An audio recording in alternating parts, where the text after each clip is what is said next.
They say some places hold memories, echoes of a time long past. But the old Blackwood Manor doesn't just hold memories, it holds a chilling silence, a story etched in decay and whispered on the wind. For over a century, it has stood on this desolate hill, a skeletal silhouette against the stormy night sky.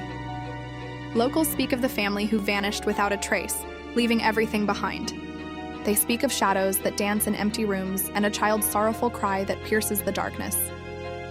Tonight, under the watchful eye of a full moon, with lightning tearing through the clouds, we seek to uncover the truth behind the legend of the haunted Blackwood Manor. The air grows cold, heavy with the scent of damp earth and decay.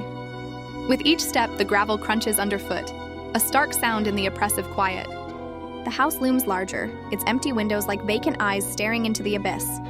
Reaching the perimeter, a massive rust-eaten gate bars the way, twisted and gnarled like an old man's hand. With a hesitant push, it groans in protest, its hinges screaming a metallic shriek that echoes through the night. The gate swings open just enough to slip through, an unwelcoming invitation into a world that time has forgotten. The path ahead is shrouded in darkness, leading to a front door that hangs slightly ajar, beckoning me into the heart of the manor's mystery. Stepping across the threshold is like entering a tomb.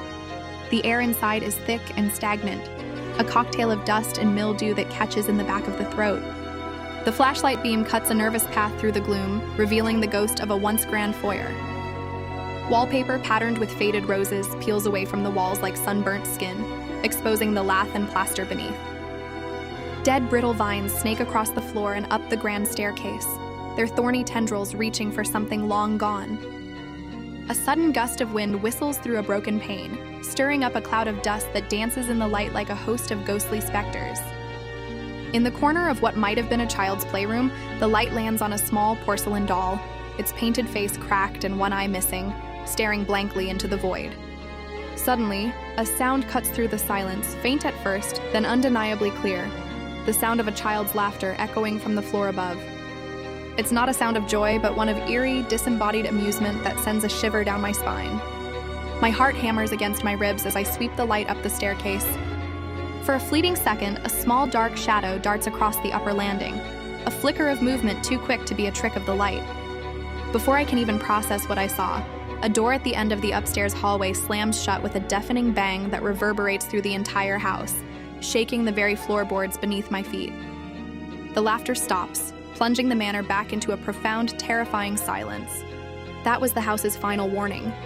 Adrenaline floods my veins, and the only instinct is to flee. I stumble backward, turning and bolting out the open door, not daring to look behind me.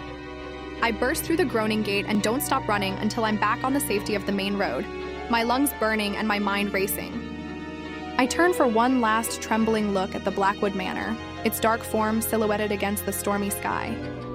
And then I see it. A faint, flickering light, like a single candle, illuminating a broken window on the second floor. The window where the door had just slammed shut. Some places are better left undisturbed, their secrets buried and their ghosts left to wander their halls in peace.